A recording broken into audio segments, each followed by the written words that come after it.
औज़ुबिल्लाहिमिनश्शैतानिर्रजीम बिस्मिल्लाहिर्रहमानिर्रहीम। अस्सलाम वालेकुम नाज़रीन, मैं हूँ आपकी मेज़बान फ़ायज़ा नक़वी। इस दुआ के साथ कि जहाँ रहें खुश रहें, आबाद रहें, अल्लाह ताला की बेशुमार रहमत व बरकत व मोहब्बतों के साए में रहें। अल्लाह ताला आपको आपके सभी अपनों के साथ खुश आबाद और सलामत रखे। जो आज का प्रोग्राम है वो गिलगित बल्तिस्तान की जो हम देखेंगे इलेक्शन हुए हैं उसकी पर्सपेक्टिव में है कि वहाँ के जो अवाम है वो क्या सोचते हैं, वहाँ की अवाम के मसाइल क्या हैं और किस किस्म की एहसास महरूमी जो है वो वहाँ पे पनप रहे हैं। और चूंकि अभी इलेक्शन हुए हैं और पीटीआई की हुकूमत जो है वो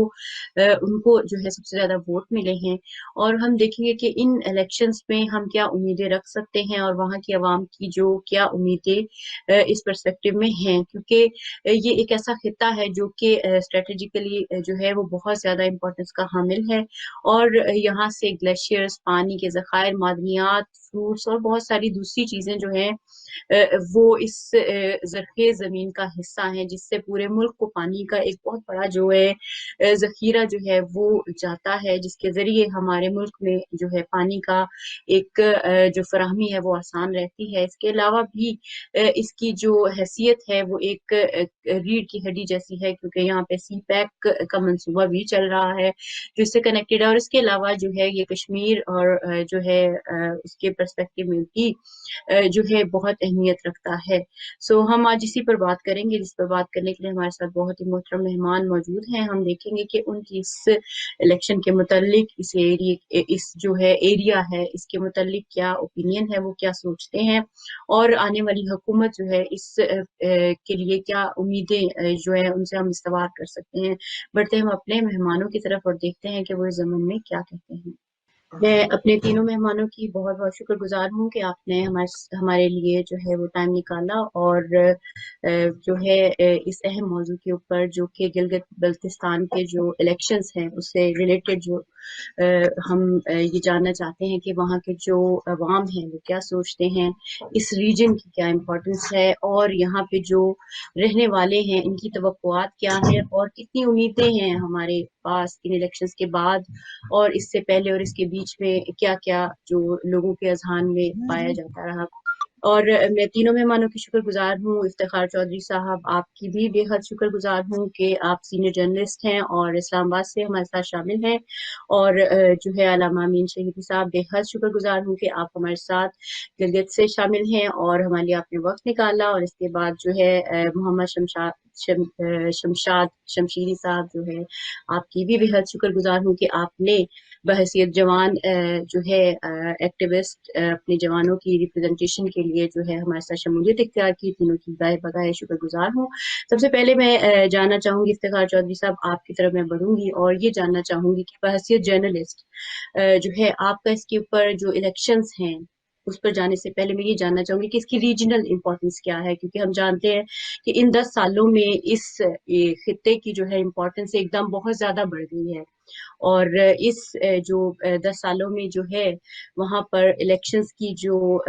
एक्टिविटीज हैं वहाँ पे जो वो पड़ी हैं, तो इस खित्ते की क्या इम्पोर्टेंस है जो अगर हम नेशनल पर्सपेक्टिव में देखें और इंटरनेशनल पर्सपेक्टिव में देखें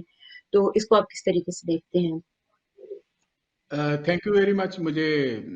प्रोग्राम में शिरकत का दावत देने का, और मैं तमाम मेहमानों को भी अस्सलाम वालेकुम कहता हूँ।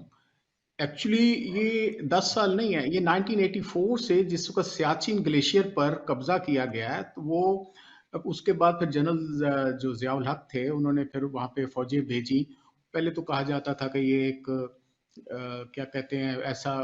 -60 का एक दर्जा हरारत वहाँ पे होता है, वहाँ तो इंसान क्या कोई बूटा नहीं उग सकता। तो वहाँ से आप सियाचिन ग्लेशियर जो है वो गिलगित बल्तिस्तान के जीबी इसके अंदर ये है। ये सबसे पहले जो इसकी स्ट्रैटेजिक इम्पोर्टेंस की बात कर रहा हूँ। दूसरा ये एरिया है कोई 72,000 किलोमीटर, ठीक है? और इसके जो 4 बॉर्डर्स जो इसके साथ मिल रहे हैं, एक वखान स्ट्रिप है जो अफगानिस्तान को मिलती है, फिर सूबा चीन का जिंगजियांग सूबा है वो इससे मिलता है, फिर मकबूजा कश्मीर साउथ ईस्ट की तरफ जाता है और फिर एक चतराल के पीके को मिलता है। तो ये जो इम्पोर्टेंस इसलिए अब बढ़ना शुरू हुई है कि यह सी पैक के हवाले से ये एक रूट जा रहा है ग्वादर से लेकर दर्रा खुंजराब तक, और उसमें फिर جو انٹرنیشنل جو اسٹیبلشمنٹ ہے اس کے بہت زیادہ اس کے انٹرسٹ شامل ہو گئے ہیں، اور جس میں CIA شامل ہے، MI5 MI6 ہے، را ہے، اور موساد ہے جو اسرائیل کی انٹیلیجنس ہے۔ اب اس میں جیمز میٹس ایک وہ تھے US جو ڈیفنس سیکٹری ہیں، وہ انہوں نے کہا تھا کہ یہ جو سی پیک ہے یہ ایکچولی پاکستان کے علاقے سے روٹ نہیں جا رہا۔ یعنی سب سے پہلے جو سینٹ کے اندر جو ڈیفنس سیکٹری، یہ 2018 کی بات کر رہا ہوں، انہوں نے یہ کہا تھا کہ جناب یہ پاکستان جو ہے سی پیک کا جو روٹ ہے وہ ایک کنٹروورشل جو جس کا سٹیٹس ہے ایریا کا، وہاں سے گزار رہا ہے۔ اور آپ اس سے دوسری ایک اینگل دیکھیں کہ جو آپ کا جو انڈس ریور ہے وہ مناس سروور ایک جگہ ہے تبت کے اندر، وہاں ایک لیک ہے، وہاں سے یہ نکلتا ہے اور یہ ہوتا ہوا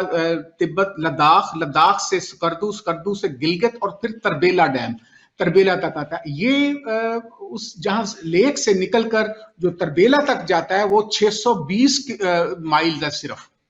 آپ اس سے اندازہ لگا لیں، اور یہ وہ انڈس ریور ہے جو پاکستان کے 70% جو اریگیشن کے جو لینڈ ہے اس کو پانی سپلائی کرتا ہے، سیراب کرتا ہے۔ اب اگر وہاں پہ انڈیا یا اس قسم کے جو پاکستان کے خلاف جو ہاسٹائل انٹیلیجنس ایجنسیز ہیں، وہاں پہ اگر کوئی قبضہ کر لے، جس طرح ہمیں یاد ہے کہ یہ جو اسرائیل کا وزیر اعظم ہے نیتن یاہو، وہ سلطان قابوس سے ملنے آیا تھا، جو پچھلا سال سلطان جو تھا جو ڈیتھ ہو گئی ہے، اور وہ گوادر کیونکہ مسقط کے عمان کے بالکل سامنے ہے، اور بلکہ عمان کا ہی حصہ تھا 1958 میں جب جنرل ایوب خان آیا تھا، پھر وہ اس نے خرید لیا گیا، پاکستان کے حوالے سے ہو گیا۔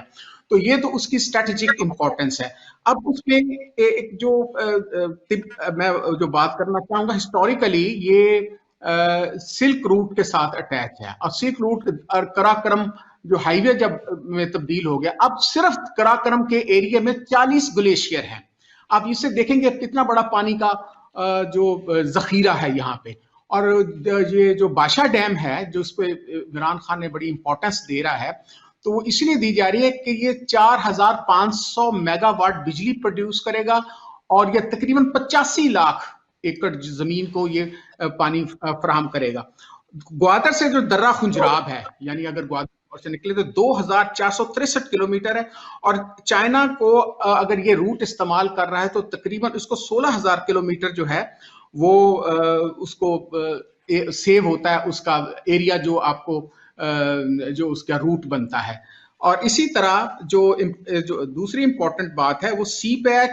کا جو ایریا ہے گلگت بلتستان میں، وہ تقریباً 500 اسکوائر کلومیٹر۔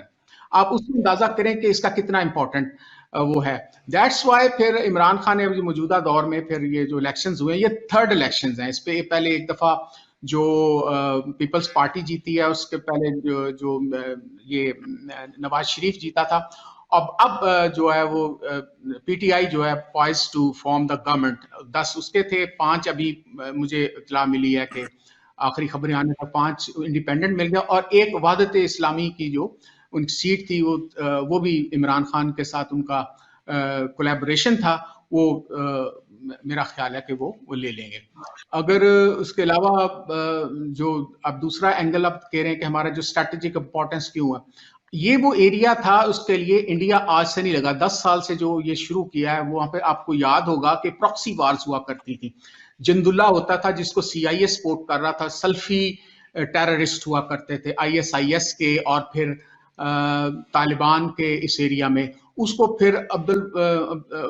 ریگی کو گرفتار کیا گیا، پھر تہران میں اس کو پھانسی دی گئی، کیونکہ یہ اس ایریا میں اس نے بے شمار جو ہے وہ حملے کیے تھے۔ وہ یہ جو سعودی عربیہ کی کہا جاتا ہے کہ وہ ان کو سپورٹ کر رہا تھا تھرو CIA۔ تو اب یہ جو ایریا اس لیے نہیں ہے کہ محض گلگت بلتستان پہ، کیونکہ گلگت بلتستان جو ہے وہ پاکستان کا ایک معاشی ہب بننے والا ہے، ٹھیک ہے نا۔ تو اس معاشی ہب میں اب کیونکہ سی پیک روٹ جو ہے ایک تو وہ ہے، اور پھر دوسرا پانی کے جو ذخائر ہیں، کیونکہ نیکسٹ جو جنگ ہونی ہے وہ پانی کے اوپر ہمارے ہونے والی ہے، تو لہٰذا اس کی جو امپورٹنس ہے، الیکشنز کی امپورٹنس اس لیے ہے کہ آپ نے دیکھا ہوگا کہ جو نواز شریف کا نیریٹو تھا एंटी आर्मी और एंटी जो एक तरह के एस्टेब्लिशमेंट के साथ साथ वो जो इंडिया का नैरेटिव था उसको गिलगित बल्तिस्तान के लोगों ने रिजेक्ट किया है। तो इस अब देखना ये है कि इमरान खान की जो गवर्नमेंट, आप देखें ना, ये उसको सूबा अगर डिक्लेयर हो जाता है, अबूरी सूबा तो इन्होंने डिक्लेयर कर दिया है, अगर वो फुल सूबा डिक्लेयर होता है उसके बाद यहाँ पे जो सेनेट की सीटें भी निकलनी है, एमएनए की सीटें भी निकलनी है और इसके अलावा एमपीएस की सीटें भी निकलनी है। जो उनके एहसास महरूमियत है वो उनको पब्लिक रिप्रेजेंटेशन के जो है वो पार्लियामेंट के अंदर जब, तो मेरा ख्याल है कुछ और मसाइल भी हल होंगे। ये तो मेरा थोड़ी सी सबमिशन है। अब इसके अलावा आपका नेक्स्ट क्वेश्चन होगा तो मैं आई विल आंसर इट। जी, अभी मैं पहले आगा की तरफ बढ़ूंगी। आगा, मीन शहीदी साहब, आपका इसमें अगर कुछ ऐड करना चाहें इसकी सिग्निफिकेंस के हवाले से, जैसे कि हमारे जो है मोहतरम गेस्ट ने पहले बयान किया कि यहाँ पे पानी के ज़खायर हैं और ये काइंड ऑफ पाकिस्तान की रीढ़ की हड्डी की हैसियत इस वक्त इख्तियार कर चुका है और काफी पहले से है। आप इस वक्त के जो इलेक्शंस हैं या जो वहाँ के अवाम की जो सूरत हाल है, उनके पर्सपेक्टिव में कैसे देखते हैं इसको, इस सारे सिनेरियो को, इसके बैकग्राउंड को, और जो इस वक्त इलेक्शन हुए हैं वहाँ के अवाम इससे कैसा महसूस करते हैं? फर्ज करें अगर हम पिछले 10 साल के ही इलेक्शंस के सिनेरियो को देखें तो वहाँ के अवाम की जिंदगियों में क्या बेहतरी आई है? क्या वो इन सब चीजों से पुरुमीद हैं या कि क्या सोचते हैं वो वहाँ पर? बिस्मिल्लाहिर्रहमानिर्रहीम। देखिए, सबसे पहले हमें इस इलाके के लोगों के मिजाज को और उनके माजी को समझने की ज़रूरत है। पाकिस्तान कायद-ए-आज़म की मुसलसल जद्दोजहद और मुस्लिम लीग की तमाम तर तहरीक के बाद 1947 में वजूद में आया, लेकिन इस इलाके के लोगों को न कायद-ए-आज़म ने पूछा न मुस्लिम लीग ने पूछा। इस इलाके के लोग 1947 में डोगरा फौजों के खिलाफ लड़ने के बाद अपने जोरे बाजू पर इन्होंने अपने इस पूरे इलाके को आज़ाद करवाया। ये इलाका तकरीबन 36 से 38 हजार मुरब्बा मील पर मुश्तमिल इलाका है और इस पूरे खित्ते की आज़ादी में इस पूरे खित्ते के अंदर बसने वाले तमाम अक़वाम और तमाम लोगों ने हिस्सा लिया, जिनकी सरबराही और जिनकी कमांड जो है कर्नल हसन खान के हाथ में थी। तो उस वक्त न कोई शिया सुन्नी झगड़ा था, न कोई इस्माइली नूरबख्शी झगड़ा था, इसलिए सबने मुत्तहिद होकर डोगरा फौजों के खिलाफ लड़ने के बाद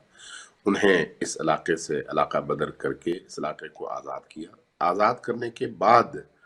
प्लेट पर रखकर पाकिस्तान के सामने पेश किया कि भाई अब हमने आज़ादी हासिल कर ली है, हम अलग से मुल्क नहीं बनाना चाहते बल्कि पाकिस्तान का हिस्सा बनना चाहते हैं। ये बात है 1948 की।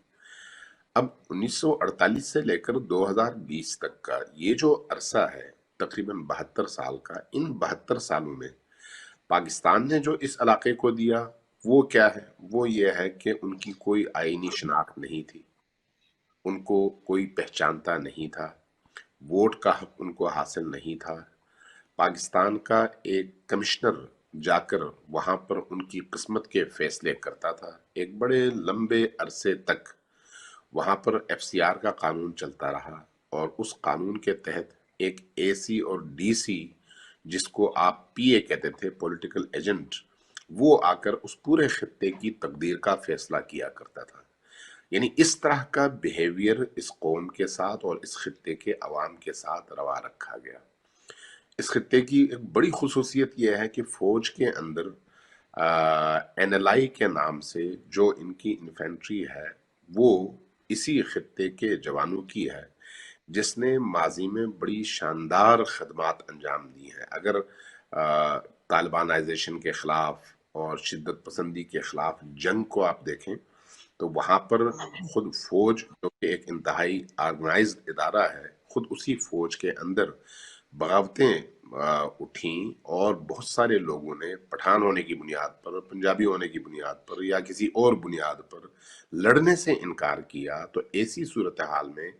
इस इलाके के एनएलआई के जवानों ने शिद्दत पसंदी के खिलाफ जंग लड़कर पाकिस्तान को उस मुश्किल से निकालने में बड़ा ही बुनियादी किरदार अदा किया है। अगली बात, पाकिस्तान को पानी के जिन ज़खायर की ज़रूरत है उसमें सबसे बड़ा ज़ख़ीरा दरियाए सिंध का है। बाकी दरियाएं इंडिया से होके दरिया आते हैं, लेकिन ये जो दरियाए सिंध है ये खुद इसी खित्ते के ग्लेशियर्स का पानी है। चाहे वो निगर वैली के ग्लेशियर्स हों, चाहे वो हुंजा वैली के ग्लेशियर्स हों, चाहे वो गिजर की वैलीज के ग्लेशियर्स हों, चाहे वो बल्तिस्तान के मुख्तलिफ वैलीज के ग्लेशियर्स हों, चाहे वो दियामर के मुख्तलिफ वैलीज के ग्लेशियर्स हों, ये तमाम ग्लेशियर्स पिघल कर दरियाए सिंध में गिरते हैं, जो कि वहाँ पर दरियाए गिलगित कहलाता है, और पाकिस्तान में पहुँचने के बाद वो दरियाए सिंध बन जाता है, और पाकिस्तान की पानी की जो ज़रूरत है उसकी सबसे बड़ी मिकदार को ये दरिया पूरा करता है। और अभी मज़े की बात यह है कि वहाँ पर बाशा डैम बन रहा है, और बाशा डैम में पाकिस्तान ने इस खित्ते के साथ जो बहुत बड़ी नेकी की वो ये है कि ग्लेशियर में ज़मीन डूबा इस इलाके का, लेकिन उसकी रॉयल्टी मिल रही है केपीके को। केपीके को क्यों मिल रही है? इसलिए कि केपीके एक अलग शनाख्त के साथ एक सूबा है और इस इलाके का कोई पूछने वाला नहीं है। चूंकि पूछने वाला नहीं है इसलिए जमीन वहां की डूबी, दियामर और आपके चलास के तमाम इलाकों की, लेकिन पानी यहाँ पर स्टोर हो रहा है, और जो उसका दहाना है जहां से पानी का इखराज होता है वो उन्होंने केपीके में बनाया ताकि रॉयल्टी कानून के मुताबिक केपीके को मिल सके। यानी जो इस इलाके की महरूमी की बहुत सारी वजूहात हैं, उनमें एक बहुत बड़ी वजह ये भी है। जब आप इस एतबार से देखें तो खुद ये शायरा रेशम जो है, जो 60 की दहाई से उस पर काम हुआ है, 70 की दहाई में बहुत ज्यादा काम हुआ, फिर ये एक तिजारती रूट बन गया जिसको आपने सिल्क रूट कहा, शायरा रेशम कहा। ये जाहिर है खुंजराब से थाकोट तक सारे का सारा इसी इलाके से गुजरता है, और साजीन के इलाके से कोहिस्तान का इलाका शुरू हो जाता है जो केपीके का है, लेकिन उससे पहले का सारा खित्ता जो है वो इसी महरूम और शनाख्त से महरूम और तमाम तर फवाइद से महरूम, तमाम तर हुकूक से महरूम इस इलाके की सरजमीन है। अच्छा, आप अगर एजुकेशन के लिहाज से देखें, पूरे पाकिस्तान में एजुकेशन के लिहाज से सबसे ज्यादा एजुकेटेड लोग इस इलाके में हैं, सबसे ज्यादा। और ये हैरत की बात भी है, अगर आप क्राइम रेट देखें तो क्राइम रेट में इस इलाके में क्राइम रेट बाकी पूरे पाकिस्तान की निस्बत सबसे कम है। कल्चर्ड लोगों को तलाश करना चाहें तो वो सबसे ज्यादा है। नौजवानों की जो खेप है वो बाकी तमाम पाकिस्तान की निस्बत यहाँ पर ज्यादा है। अच्छा, फ्रूट और खुश्क मेवाजात और सब्जियों के हवाले से देखें तो आपको दुनिया के बेहतरीन फ्रूट्स इस इलाके में मिलते हैं। मादनियात के हवाले से देखें तो दुनिया के बेहतरीन और महंगे तरीन मादन इस इलाके में मिलते हैं, लेकिन चूंकि घर का जब मालिक नहीं होता तो चुड़ैलों का कब्जा हो जाता है, और उसके नतीजे में जिसके हाथ जो लगता है वो लेके निकल जाता है। तो यही कुछ इस इलाके के साथ होता रहा है।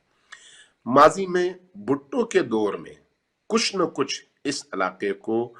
मूंगफली आप समझ लें देकर खामोश करवाने की कोशिश की गई। यानी अगर इस इलाके के लोगों को थोड़ा बहुत कुछ मिला भी तो वो माजी में पीपल्स पार्टी की हुकूमत ने दिया, वो सिलसिला चलता रहा। आमिरियत में इनको कुछ नहीं मिला, जमहूरी हुकूमतों में स्टेप बाय स्टेप थोड़ा बहुत आगे बढ़ते रहे, बाकी पाकिस्तान की निस्बत ये महरूम ही रहा, लेकिन मजमूई तौर पर कभी चिंगम दिया जाता रहा, कभी पीनट्स दिए जाते रहे, कभी कोई और चीज, ताकि लोग किसी न किसी सूरत में राजी रहें। अच्छा, आपको हैरत होगी कि इस वक्त भी इस पूरे खित्ते के अंदर सिर्फ एक ही यूनिवर्सिटी है, और वो यूनिवर्सिटी जनरल मुशर्रफ के दौर में बनी है। उससे पहले कोई यूनिवर्सिटी इस पूरे इलाके के अंदर नहीं थी। यहाँ के लोग या कराची पहुंच जाया करते थे या मुल्क के बाकी हिस्सों में, और वहां पर जाकर मेहनत मजदूरी करके पढ़ते थे, और पढ़ने के बाद फिर आकर रोजगार की तलाश शुरू कर देते थे। एक वक्त तो ऐसा था, हमने सर्वे किया, ये देखा कि 17वें ग्रेड से ऊपर की जितनी भी सीटें हैं इस पूरे खित्ते के अंदर,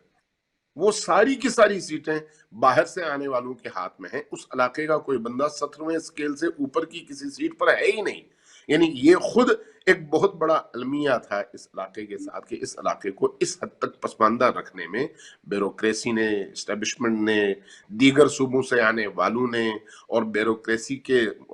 खूनखार पंजों ने इस हद तक रोल प्ले किया था। भुट्टो के दौर से जैसे जैसे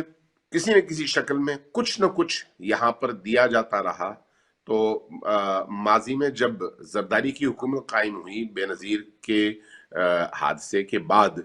तो तब इस इलाके को पहली दफा सूबाई सेटअप दिया गया, लेकिन वो भी आरजी तौर पर। लेकिन वो आरजी सेटअप जो है ऐसा था जिसमें 18 ऐसी चीजें जो उस इलाके के हाथ में होनी चाहिए थी, उनका इख्तियार जो है वफाकी गवर्नमेंट को दे दिया गया और उस इलाके को एडमिनिस्ट्रेशन के हवाले से भी वफाक का पाबंद बना दिया गया। हाँ, कानून साजी की इजाजत दी गई वहां की जो पार्लियामेंट थी उस पार्लियामेंट को, लेकिन वो कानून साजी भी कुछ ऐसे उमूर में जिनका उस पूरी कौमी धारे में कोई बहुत बड़ा रोल नहीं बनता। ये सिलसिला चलता रहा यहाँ तक कि नवाज शरीफ की हुकूमत आई। नवाज शरीफ की हुकूमत में कोशिश यही हुई कि किसी तरह से इस इलाके की किस्मत के फैसले के हवाले से कुछ इकदाम किए जाएं। सरताज अजीज को एक कमेटी का सरबराह बना दिया गया, ने इस पर काम किया और कुछ रिपोर्ट्स तैयार हुई। होते होते आज का ये दौर आ गया। इस वक्त जो सूरत हाल है वो ये है कि वहां पर चूंकि इंडिया में इंडियन हुकूमत ने कश्मीर पर उस तमाम तर महरूमी के बावजूद अपना कब्जा जमाया, कानून में तरमीम की, श्रीनगर को या दूसरे लफ्जों में ये कहें कि मकबूजा कश्मीर को अपने बाकायदा कश्मीर का स्टेटस दे दिया, बाकायदा एक सूबे का स्टेटस दे दिया। वहां को उन्होंने लोकसभा में वहां के लोगों को नुमाइंदगी दे दी, जो कि पुरानी बात है, नई बात नहीं है। और अब बाकी इंडियंस के लिए उस पूरे खित्ते को उन्होंने खोल दिया है और आजाद किया है। और एक मजे की बात यह है कि जिस नुक्ते के ऊपर इस वक्त हम इंडियंस पर एतराज करते हैं कि कश्मीरियों की जमीन आप बाकी इंडियंस पर हलाल कर रहे हैं और ये कश्मीरियों के साथ ज्यादती है, गिलगित बल्तिस्तान के साथ ये खिलवाड़ 50 साल पहले किया जा चुका था। 50 साल पहले वही काम जो आज इंडियन हुकूमत ने कश्मीर में किया है, गिलगित बल्तिस्तान में 50 साल पहले हो चुका था। यानी 50 साल पहले कानून बना दिया गया कि बाहर से कोई भी शख्स आकर गिलगित बल्तिस्तान की जमीन खरीद सकता है, जबकि कानूनन ये जो 3 हिस्से हैं डिस्प्यूटेड, आजाद कश्मीर, मकबूजा कश्मीर, गिलगित बल्तिस्तान, यहां पर कानून ये था डोगरे के जमाने से कि बाहर से जो भी आएगा, चूंकि जमीन कम है इसलिए बाहर से आने वाला मिल्कियत यहां पर अपनी नहीं बना सकता, इसलिए खुद खरीद नहीं कर सकता। इस वक्त अगर आप मुजफ्फराबाद चली जाएं या आजाद कश्मीर के किसी और इलाके में, तो वहां पर आप अगर कश्मीरी नहीं है तो आप कोई जमीन खरीद नहीं सकते। लेकिन गिलगित बल्तिस्तान में 50 साल पहले हमारी ब्यूरोक्रेसी ने यह हक उस इलाके के अवाम से छीन लिया था और ओपन कर दिया था, जिसके नतीजे में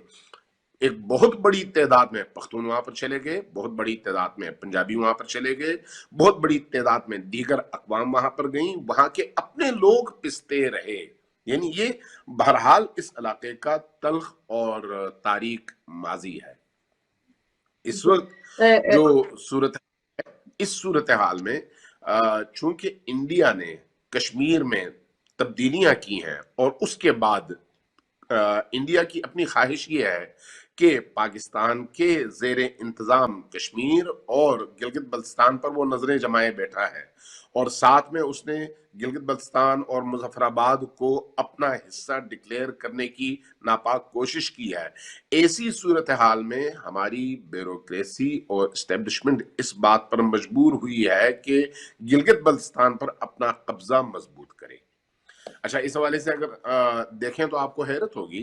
कि गिलगित बल्तिस्तान में इन्हीं महरूमियों की वजह से आजादी की तहरीकें उठी हैं। इन्हीं महरूमियों की वजह से इंडिया और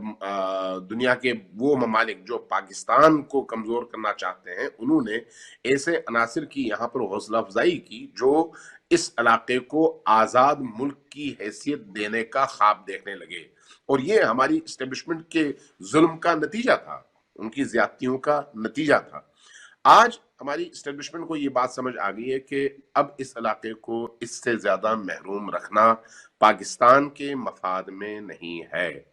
आपको ये हैरत होगी कि वहां के जितने भी गैर आबाद जमीनें हैं उन पर हमारी इस्टेब्लिशमेंट का, हमारे गवर्नमेंट के इदारों का कब्जा है, जबकि वहां के रस्म और रिवाज के मुताबिक खुद वहां के इलाके के अवाम का कब्जा होना चाहिए। और ये एक जंग एक तवील अरसे से अवाम और गवर्नमेंट के दरमियान वहां पर चल रही है। बाज़ जगहों में हत्ता लड़ाई झगड़ों और मुकाबले तक नौबत पहुंची और हुकूमत को उन इलाकों में पसपाई इख्तियार करनी पड़ी। तो इस तरह के मसाइल वहां पर थे। अब आकर गवर्नमेंट, यानी दूसरे गवर्नमेंट से मुराद रियासत है, रियासत इस नतीजे पर पहुंची है कि अब हमें उस इलाके को ऑफिशियली डिक्लेयर करना चाहिए और उबूरी सूबे के तौर पर उसको वो हुकूक देने चाहिए जिनका वो हकदार है, सूबा या वो इलाका हकदार है। और उसके साथ साथ सेनेट में और कौमी असम्बली में उनको नुमाइंदगी मिलनी चाहिए। अगर आपको याद हो तो 2 महीने पहले जब आर्मी चीफ ने हमारे कौमी धारे की तमाम सियासी जमातों के सरबराहों को दावत दी थी, तो उसमें जो सबसे अहम इशू और टॉपिक था वो यही था कि गिलगित बल्तिस्तान की सूबाई हैसियत को डिक्लेयर करने के लिए आप लोग हमारा साथ दें।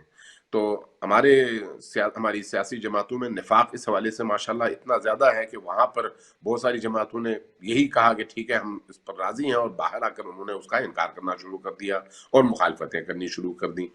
बहरहाल इस वक्त उस इलाके के लोगों का सबसे बड़ा मुतालबा यही है कि उन्हें सूबे का दर्जा दिया जाए।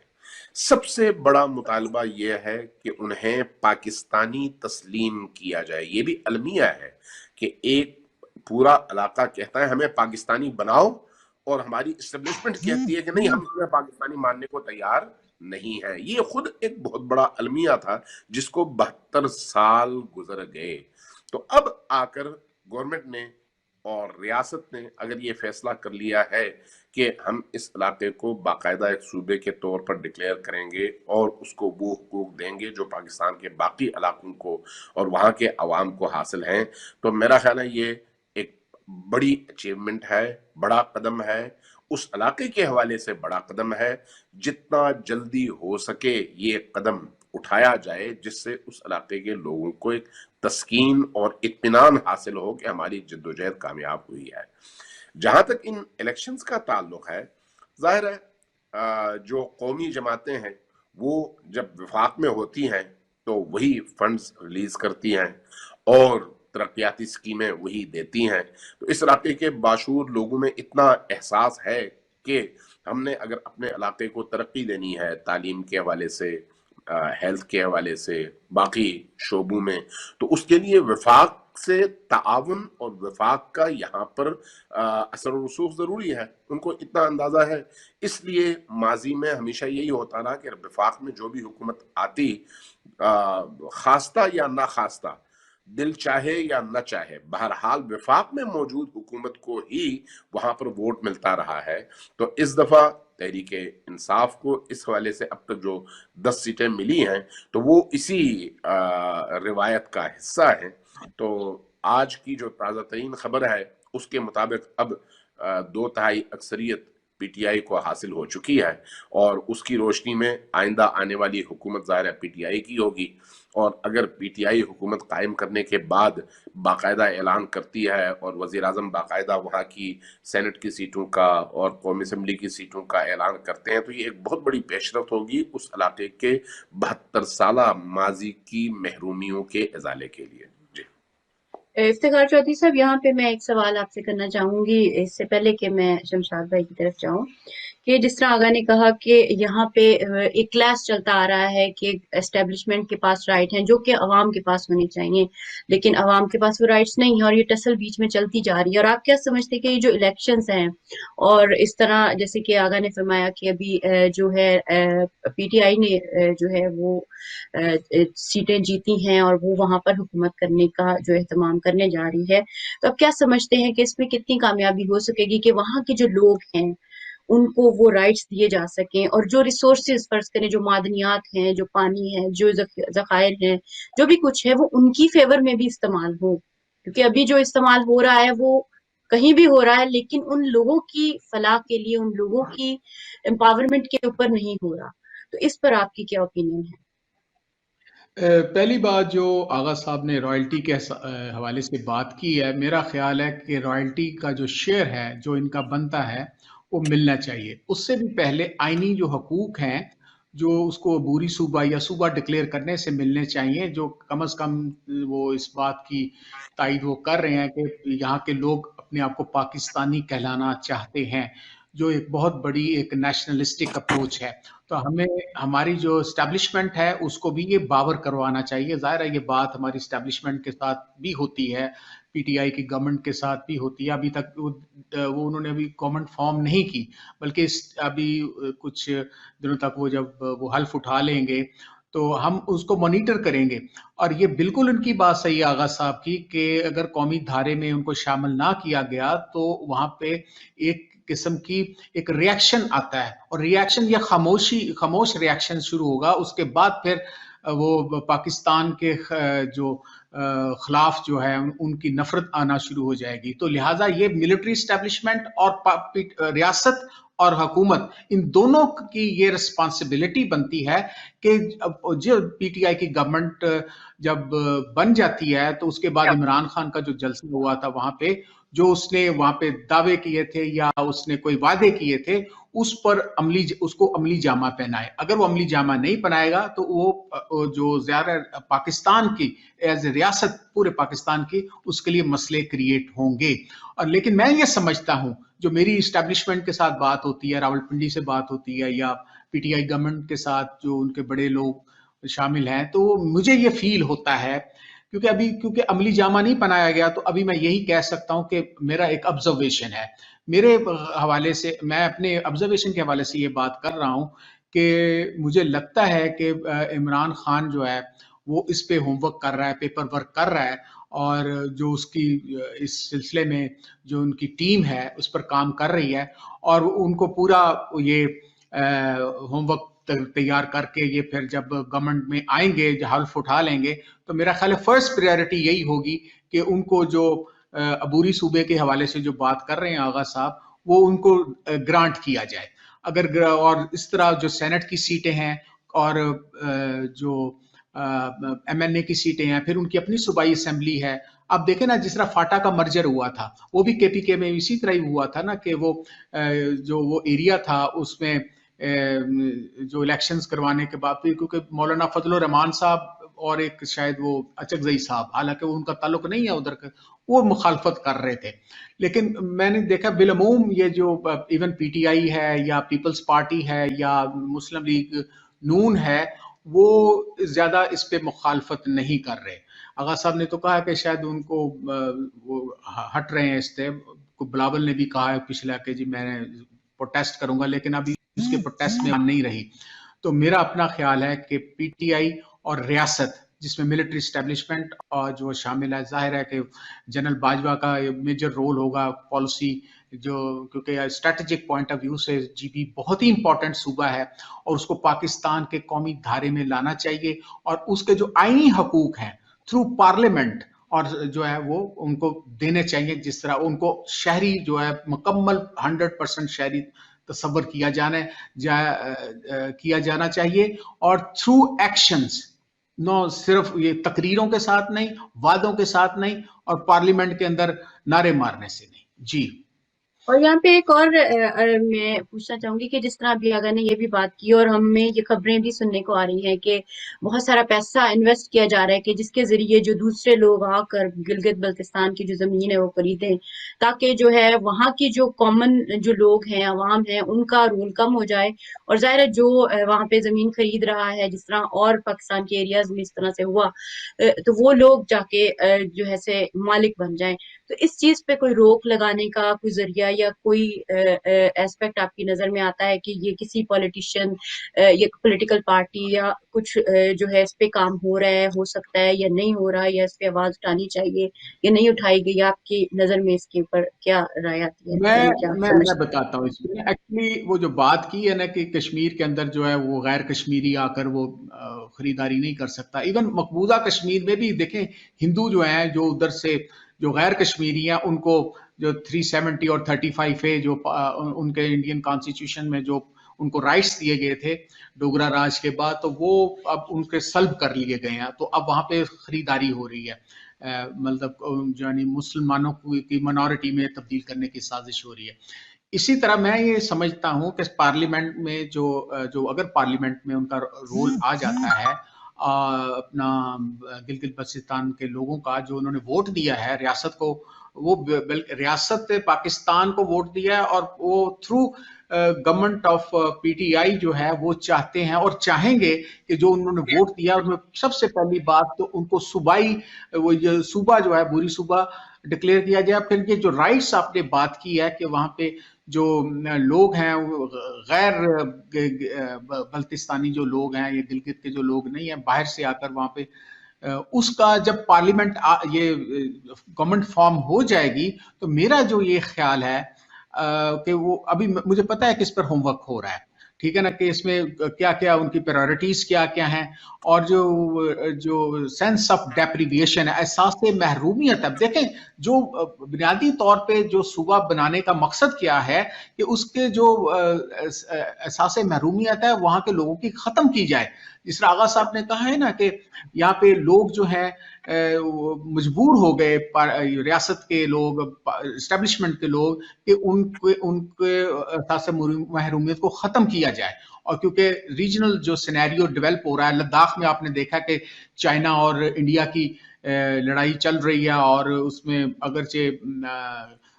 اس کو انڈیا کو بری طرح شکست ہوئی ہے وہاں پہ اس لداخ ایریا میں، اور وہ آپ کو پتا ہے کہ کشمیر تک مقبوضہ کشمیر تک اس کا ایک راستہ کھلتا ہے. اور یہ اس کو جو ایک جان کی ایک اس کی کتاب ہے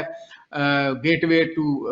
گلگت جو ہے وہ اس میں کہا گیا کہ انڈیا کو گیٹ وے یہ جاتا ہے. تو ہمیں یہ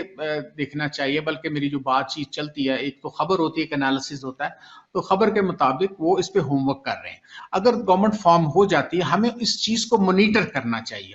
آپ بینگ اے جرنلسٹ ہمیں بھی اور آپ کو جو وہاں کے رہنے والے ہیں ان کو مانیٹر کرنا چاہیے ان کی جو کارکردگی کو کہ ہمارے ساتھ جو یہ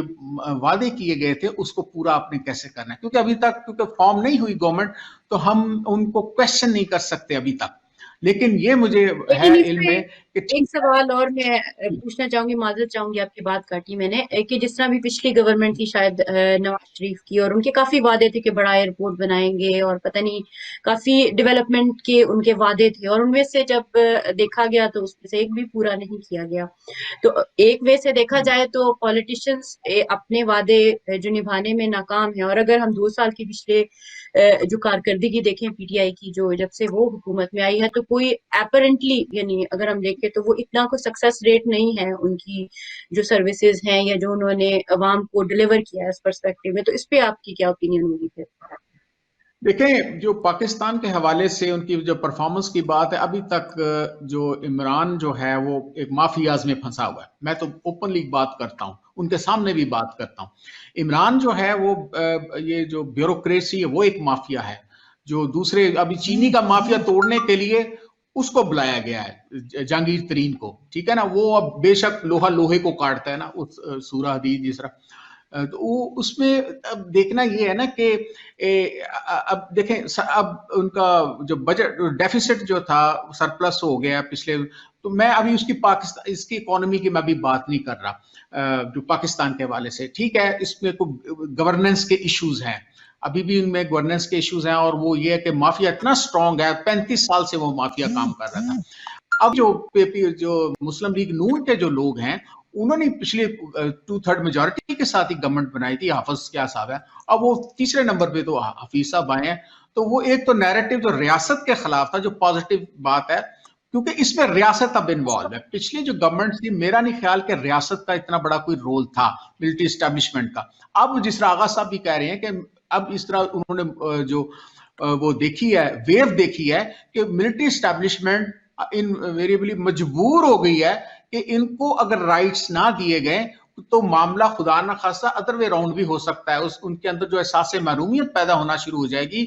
تو یہ کہیں پاکستان کے لیے کاؤنٹر پروڈکٹیو نہ ہو جائے، ٹھیک ہے نا۔ تو لہٰذا عمران کے جو ایشوز یہ ہیں وہ اپنے حساب سے وہ ٹیکل کر رہا ہے یہاں پہ۔ ایک تو کہ اس کے پاس میجورٹی نہیں ہے، یہاں پہ 2/3 میجورٹی کے ساتھ اس نے آنا ہے، ٹھیک ہے نا۔ پاکستان کے اندر یہاں پہ اس کے پاس میجورٹی نہیں ہے، 3-4 سیٹوں کے ساتھ وہ پرائم منسٹر بنا ہوا ہے۔ پھر یہ ان کے موڈ آف ہو جاتے ہیں، کبھی مینگل کا موڈ آف ہو گیا، کبھی کاف لیگ کے جو ہیں اپنا چودھری صاحبان جو ہیں وہ موڈ آف کر لیتے ہیں، وہ ان کا پھر ان کو کچھ دینا دلانا پڑتا ہے۔ آپ دیکھیں جہانگیر ترین کو جو کیا کہتے ہیں کلوز ترین آدمی تھا، اب چینی کا جو بحران آیا تھا، آٹے کا بحران آیا تھا، یہ سب مافیاز کے سے کام کر رہے ہیں، ٹھیک ہے۔ اس کو وہ کنٹرول کرنے کی کوشش کر رہا ہے، ہمیں بھی پتا ہے وہ جنرل باجوہ اور عمران خان جو ہیں وہ مل کے کام کر رہے ہیں، اور وہ جو ایک پیج کی بات کرتے ہیں، بلکہ جنرل باجوہ تو سنتے بھی ہماری باتیں، تو وہ ضرور اس چیز کو وہ دیکھ رہے ہیں کہ اس کی جو پرفارمنس جو ہے، وہ جو گورننس کی پرفارمنس ہے، اس کو کس طرح بہتر کیا جائے۔ اب دیکھیں اس نے ٹیکسٹائل انڈسٹری کو ریلیف دیا ہے بجلی کے، تاکہ وہ میٹ کر سکے، جو کاسٹ آف پروڈکشن ہے اس کو میٹ کر سکے۔ وہاں پہ آرڈرز مل رہے ہیں، کیونکہ میرا تعلق فیصل آباد سے بھی ہے، تو وہاں کی انڈسٹری کو ریوائیو کرنے کے وہاں پہ اب جو سلسلہ ہے لوموں کا، اور جو وہ بڑھنا شروع ہو گیا، جو پہلے پچھلے 2 ادوار کے اندر لومیں جو تھیں وہ اسکریپ کی شکل میں بیچی گئی تھی۔ تو لہٰذا میں اس کا کمپیریزن نہیں کروں گا پھر بھی پاکستان کے ساتھ اور ان کے ساتھ، کیونکہ وہاں اس کے پاس 2/3 میجورٹی ہوگی عمران خان کے پاس۔ تو ہمیں جو یہاں پہ سپیس دیتے ہیں پاکستان کے اندر، وہ ہم نے ادھر نہیں دینی چاہیے ہمیں، ٹھیک ہے نا۔ وہاں 2/3 میجورٹی کے ساتھ آیا، پھر ان کے ساتھ ملٹری اسٹیبلشمنٹ جو ہے اس کو بھی ریئلائز کر رہی ہے۔ وہ اسٹریٹجک پوائنٹ آف ویو سے دیکھیں، ہمارے پاس جو اس وقت چل رہا ہے سلسلہ، وہ گوادر یعنی بلوچستان جو ہے، کیوں ٹیررزم ہو رہی ہے بلوچستان کے اندر آپ دیکھ رہے ہیں نا، تو بلوچستان کے گوادر سے لے کر خنجراب تک یہ ہمارا سی پیک ہے، جو ہمارا مین معاشی ہب ہے، ٹھیک ہے نا، مین معاشی ہب ہے۔ تو وہ اس میں اس روٹ پر ہی ٹیررزم ہو رہی ہے۔ آپ کو یاد ہوگا کہ یہ جو اسماعیلی فرقے کے جو لوگ تھے صفورہ چرنگی میں، یہ 2015 کی بات ہے، مئی کی مجھے یاد ہے، کہ انہوں نے جو موڈی نے بات کی ان کے ساتھ، پرنس کریم آغا خان کے ساتھ، ان کو بلایا کہ جی یہ اس پہ آپ کی سلطنت بننی تھی، یا سوات میں، یہ چترال میں، یہ سارا آپ کا وہ بننا تھا۔ تو جو پرنس کریم آغا خان نے کہا تھا کہ مجھے سی پیک سے کوئی پرابلم نہیں ہے، بلکہ اس علاقے کی ترقی ہوگی، ٹھیک ہے، ان ایریاز کی ترقی ہوگی جہاں پہ آغا خانی جو اس طرح کے سلسلہ کے لوگ ہیں، انہوں نے پاکستان کے ایک طرح حق میں بات۔ اس کے بعد یہ مئی 2015 میں یہ ٹیررزم ہوتی ہے صفورہ چرنگی کراچی میں، ٹھیک ہے نا۔ ان کی جو پنک رنگ کی جو گاڑی کو 48 جو ہے وہ لوگوں کو شہید کیا گیا، ٹھیک ہے نا۔ یہ اس کے بعد وہ پکڑے گئے، ان کا جو را کا جو نیٹ ورک ہے وہ پکڑا گیا، اور وہ کالج کے اسٹوڈنٹس سے ان کے جو سلیپر سیلز تھے، وہ سارا آل دیٹ وہ ایک علیحدہ کہانی ہے۔ تو میں یہ سمجھتا ہوں کہ پاکستان کا جو گورننس کا جو سپیس ہم دیتے ہیں بیکاز آف مینی ایشوز، وہ تھن میجورٹی کا ایشو ہے، پھر اس کے علاوہ اور جو مافیاز کے ایشوز چل رہے ہیں، 35 سال کے یہاں سے گورنمنٹ بن رہے، وہ سپیس ہمیں گلگت بلتستان میں پی ٹی آئی کو اور ریاست کو نہیں دینے چاہیے، ٹھیک ہے نا۔ ہمیں اس کی جو پرفارمنس ہے، ان 2/3 میجورٹی کے بعد بھی اگر وہ پرفارم نہیں کر سکتے تو وہ ریاست کی بھی فیلئر ہوگی، وہ government of P T I کی بھی فیلئر ہوگی۔ جی یا میں بڑھتی ہوں شمشاد بھائی کی طرف کہ بحیثیت ایک نوجوان جو ہے اپنے جو یوتھ کو ریپرزینٹ آپ کرتے ہیں، اور آپ لکھاری بھی ہیں، اور کمپیریٹیولی جو ہے اس الیکشن کے آپ خلاف بھی ہیں ایک حد تک، تو میں آپ کا ویو جاننا چاہوں گی کہ آپ کیا سوچتے ہیں اس الیکشن کو لے کر، اور وہاں کی جو یوتھ جن لوگوں میں آپ رہتے ہیں یا جو لوگ آپ کے ارد گرد رہتے ہیں جن میں آپ کا کمیونیکیشن ہے، ان کی کیا ڈیمانڈس ہیں، وہ کیا سوچتے ہیں، وہ کیا چاہتے ہیں، ان کی کیا اسپریشنز ہیں بحیثیت ایک ینگسٹر اور ان کے ریپرزینٹیٹیو ہونے کے ناطے آپ کیسے دیکھتے ہیں اس الیکشن کو اور آپ کے لوگوں کی ڈیمانڈس کو؟ بسم اللہ الرحمن الرحیم۔ سب سے پہلے تو میں آپ اور آپ کی ٹیم کا شکر گزار ہوں کہ آپ نے مجھے اس حوالے سے یہاں پر بولنے کا موقع دیا ہے۔ علامہ صاحب اور محترم افتخار چودھری صاحب نے بھی بہت سرحاصل گفتگو کی ہے اس حوالے سے۔ سب سے پہلے تو میں یہ دو چیزیں الگ کرنا چاہوں گا۔ ایک یہ ہے کہ گلگت بلتستان کی جغرافیائی جو اہمیت ہے، یہ ٹاپک آج کل پاکستان کا میڈیا، انٹرنیشنل میڈیا اور لوکل میڈیا اور سوشل میڈیا ہر جگہ پر یہ ڈسکس ہو رہا ہے کہ گلگت بلتستان کی جغرافیائی اہمیت کیا ہے۔ اگر گلگتیوں کے لیے گلگت بلتستان میں جو رہتے ہیں افراد، ان کے لیے اس جغرافیائی اہمیت کی جو کیا اہمیت ہے اور مملکت پاکستان کے لیے اس کی کیا اہمیت ہے، اور بیرونی ہاتھ جو اس وقت گلگت بلتستان کی طرف بڑھ رہے ہیں ان کے لیے اس کی کیا اہمیت ہے۔ ایک تو یہ ہے کہ جغرافیائی اہمیت ہے، اور دوسری بات جہاں جو گلگت بلتستان میں رہتے ہیں عوام یا یہاں کے جو جوان ہیں، ان کے لیے کیا مشکلات ہے اور کیا مسائل ہے، ان کے مسائل کا حل کیا ہے، آخری مطالبہ حتمی مطالبہ ان کا کیا ہے اور حتمی حل کیا ہے، یہ الگ موضوع ہے۔ سب سے پہلے اگر ہم بیائی اہمیت کی گلگت بلتستان کے خطے کے اگر اس پر ہم ایک نظر کریں تو گلگت بلتستان صاحب نے بتایا کہ 72,971 مربع کلومیٹر پر مشتمل علاقہ ہے، اور آبادی لگ بھگ 19 لاکھ افراد پر مشتمل ہے۔ یہاں پر 14 اضلاع ہیں، خواندگی کی شرح یہاں 72% ہے۔ محل وقوع کے لحاظ سے اگر ہم دیکھیں تو یہ خطہ بڑی اہمیت کا حامل ہے۔ اگر آبادی کے لحاظ سے دیکھیں تو اس وقت دنیا میں موجود 195 ممالک میں سے 89 ممالک سے بڑا خطہ ہے، یعنی دنیا میں اب تک جتنے ٹوٹل آزاد ریاستیں یا ممالک ہیں 195، ان میں 89 نمبر پر پاکستان آتا ہے، یعنی پاکستان آبادی کے لحاظ سے بھی بہت بڑا خطہ ہے، باقاعدہ ایک الگ ملک یہاں کا بن سکتا ہے۔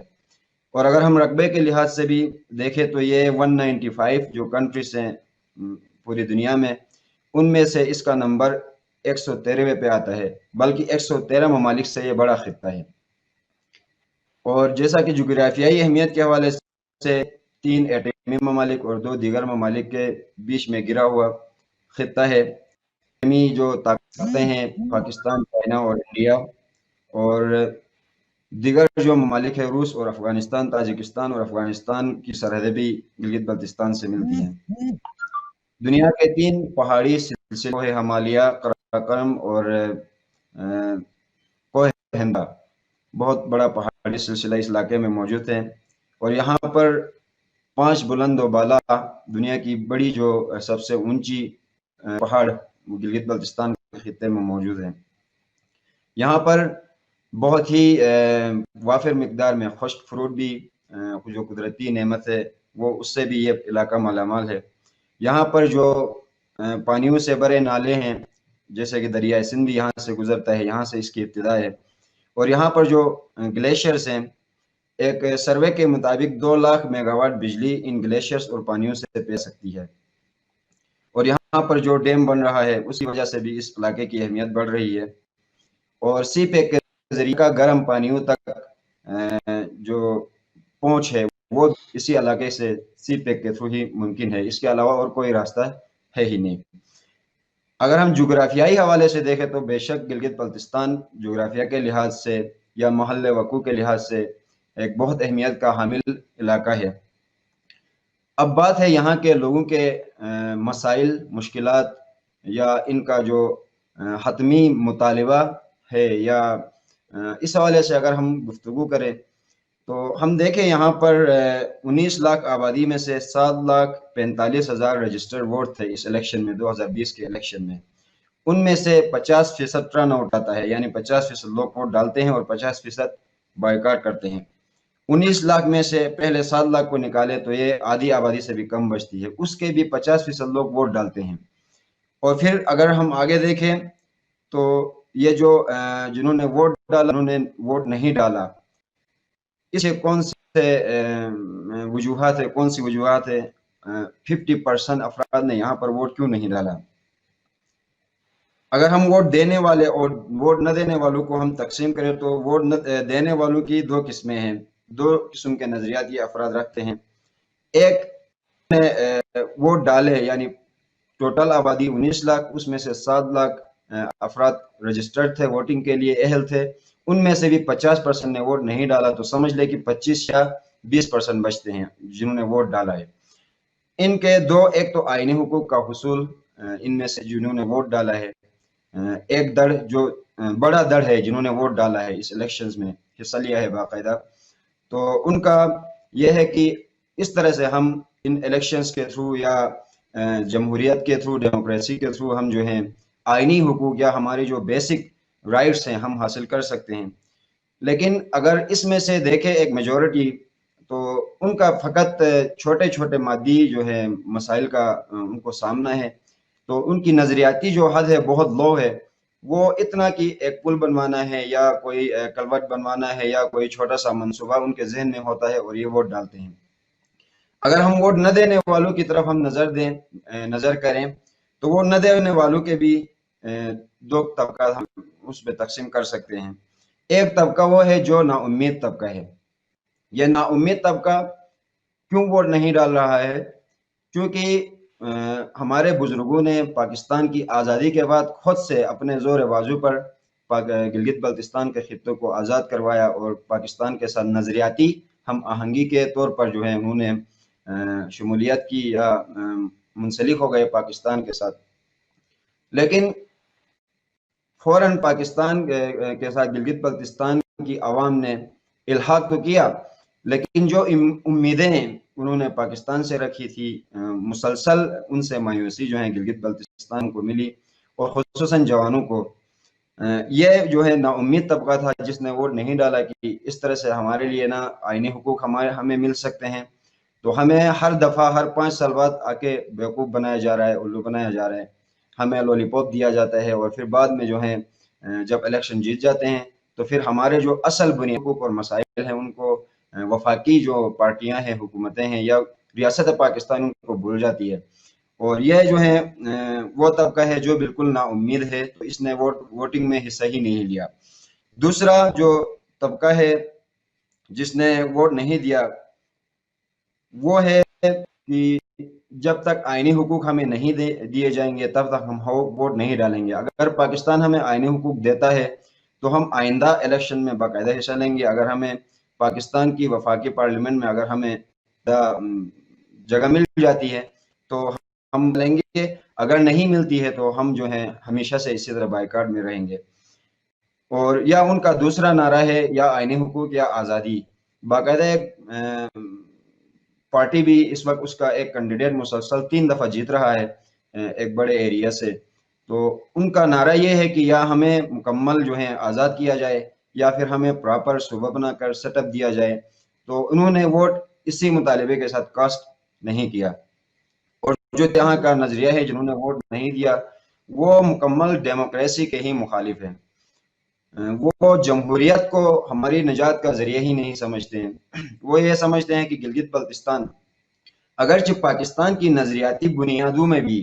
जो बुनियादी नजरिया था पाकिस्तान को हासिल करने का कि यहाँ पर इलाही हुकूमत होगी, इलाही उसूल होंगे, इलाही कवानीन होंगे, शरीयत नाब मोहम्मदी नाफिज होगी पाकिस्तान में। तो सबसे पहले तो पाकिस्तान को, पाकिस्तान की आज़ादी के बाद अल्लामा इकबाल तो पहले ही वफात हो चुके थे, कायदे आज़म मोहम्मद अली जिन्ना साहिब वो भी जो है दुनिया से फौरन ही चले गए आज़ादी के बाद। तो उसके बाद कोई ऐसा हुक्मरान नहीं मिला जो जिस नजरिए के साथ पाकिस्तान ने कुर्बानियां देकर हासिल किया था, तो वो उस हदफ तक पाकिस्तानी हुक्मरान पाकिस्तान को, इस खित्ते को, इस अवाम पहुंचा सके। अब गिलगित बल्तिस्तान में भी आकर वही ड्रामा जो पाकिस्तान में हर 5 साल बाद रचाते हैं, कभी अमीरियत के नाम पर, कभी जमहूरियत के नाम पर, कभी जो है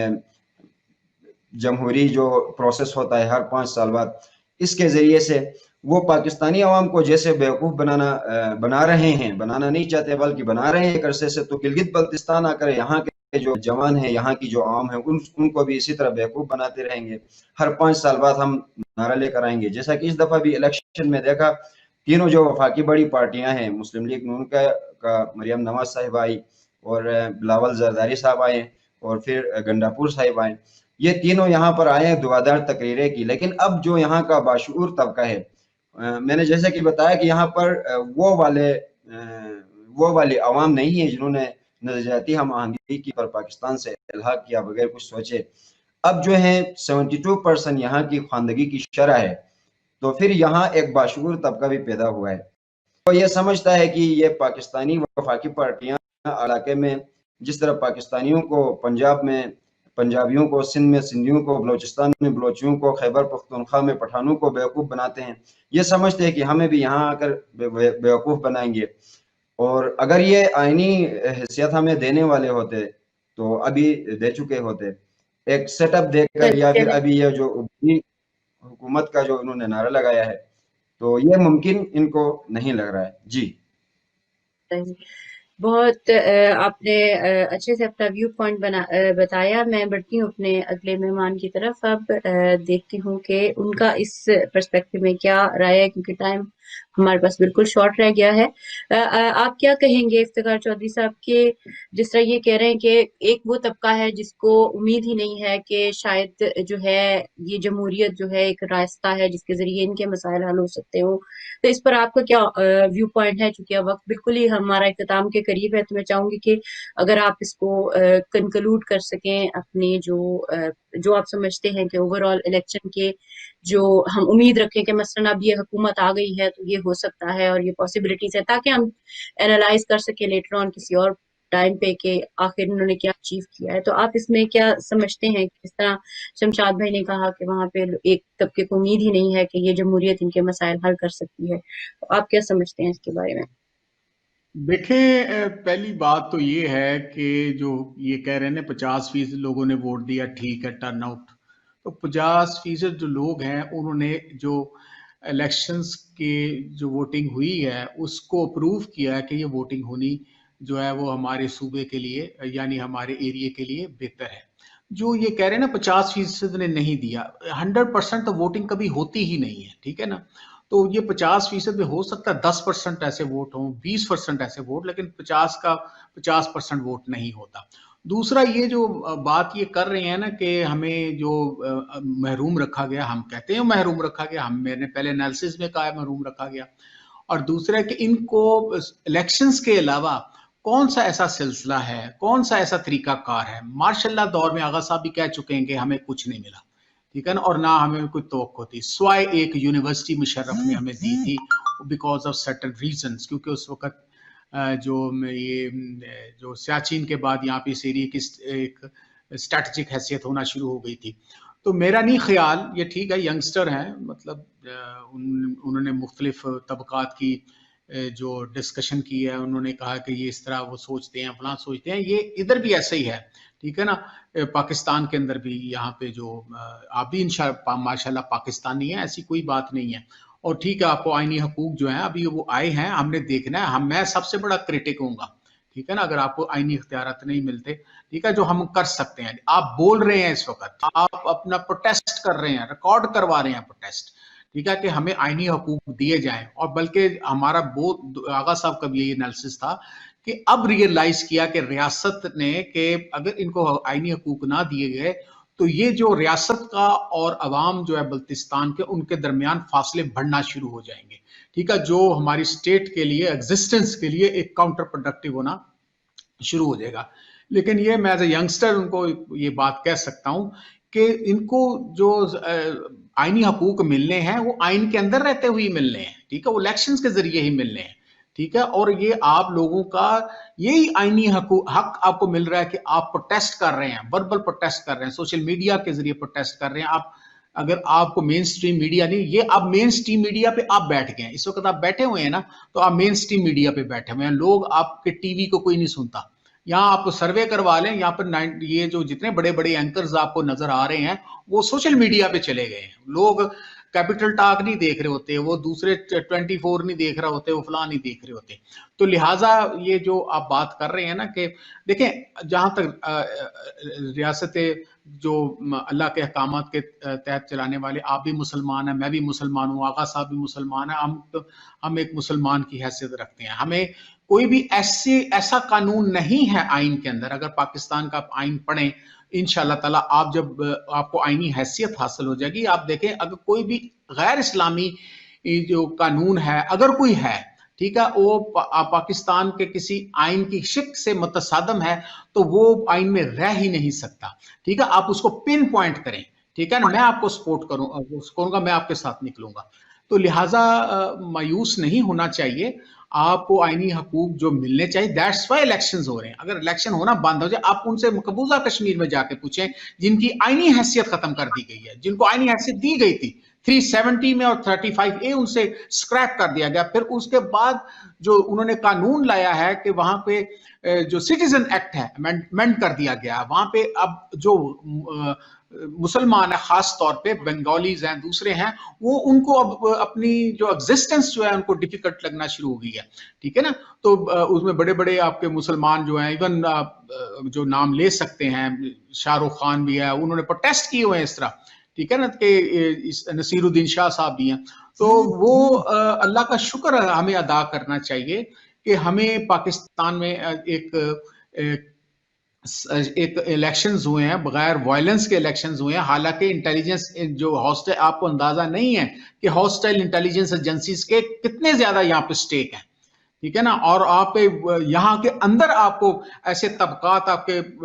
उठाने की वो कोशिश करेंगे जिनको फंडिंग होगी, जिस तरह पाकिस्तान में फंडिंग होती। मैंने जंदुल्ला की बात की है, जिसको तेहरान में फांसी दी गई थी। आपको बलूचिस्तान के अंदर आपको इस तरह के बेशुमार जो प्रॉक्सी वॉर्स जो हैं, वो सल्फीज की और होती थी इनके दरमियान, जो सऊदीज में और इनके, तो वहां पे अब ये सिलसिला कंट्रोल किया गया। इस तरह जो गिलगित में फसादात करवाए थे, आप पीछे 10 साल पहले जाएं तो गिलगित में भी फिरका वाराना फसादात करवाए गए, तो उसकी वजह भी यही थी। सियाचिन पर 1984 में जो कब्जा हुआ था, वो उसकी भी वजह यही थी कि उनको वो रियलाइज करते थे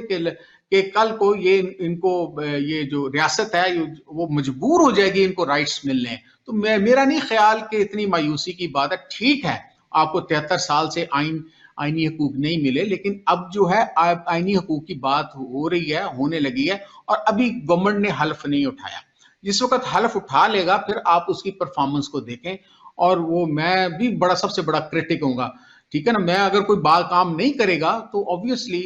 वो उसकी तो छतरौल होनी चाहिए। फ्रैंकली स्पीकिंग, मैं तो ये लफ्ज इस्तेमाल करता हूँ। तो वो चाहे इमरान खान है, चाहे कोई एस्टेब्लिशमेंट है, जो कोई भी है, तो उनको आईनी हकूक देने पड़ेंगे। जिस तरह आप लोग एक तरह के आईनी हकूक छीन के ले रहे हैं, मैं ये नहीं कह रहा कि आपको वो प्लेट में रख के आईनी हकूक दे रहे हैं, ठीक है। आपने जो मैंडेट दिया है पीटीआई को, वो आईनी हकूक हासिल करने के लिए दिया है, ठीक है ना। उनको कोई फोटो शूट करने के लिए या कोई इमरान खान तक ग्लैमराइज करने के लिए नहीं दिया। आपने अपने हकूक के लिए बात की है, ठीक है। वो बुरी हुकूमत के हवाले से बात हुई है। अब इंशाल्लाह ताला अगर आप हल्फ उठा लें, और हल्फ उठाने के बाद साल, 6 महीने, 2 महीने, 4 महीने के बाद आपकी पार्लियामेंट होगी, उसके अंदर आप बात करें, ठीक है। और अगर आपको, जिस तरह आगा साहब ने भी कहा है कि हमें हकूक मिल जाएंगे, तो सबसे बड़ा जो हमारा मुतालबा है वो अब सूबे का मुतालबा है, ताकि हमारी पाकिस्तान की पार्लियामेंट के अंदर वो होनी चाहिए, ठीक है। आपको सबसे बड़ा जो फोरम क्या होता है एक डेमोक्रेसी का, आप वो डेमोक्रेसी मुखालफत के क्या, और आपके पास क्या ऑप्शन है? तालिबानाइजेशन का ऑप्शन है। क्या आप यहाँ पे दाइश को लाना चाहते हैं? ठीक है, आपने देखा कि दाइश ने जो मुकामात मुकद्दसा, फिर उनका एक उसको इसराइल फंड कर रहा है, उसको CIA फंड कर रहा है। नाम उन्होंने इस्लामिक ISIS रखा हुआ है, Islamic state of Iraq and Syria, ठीक है ना। तो यहाँ पे कुछ भी जो आपने हक लेने हैं, कुछ भी ये लेने, वो आइन के जरिए ही ले सकते हैं। वो सबसे बड़ा आपका वो इलेक्शंस ही होते हैं, ठीक है ना। अब इलेक्शंस के बाद जो गवर्नमेंट बनेगी, उसमें से उसकी परफॉर्मेंस को आप मॉनिटर करें, और उसके बाद आप फिर देखें कि अगर ये नहीं आपको आईनी हकूक दे रहे, तो ये पाकिस्तान के लिए एक नेगेटिव बात होगी और काउंटर प्रोडक्टिव होगी। जी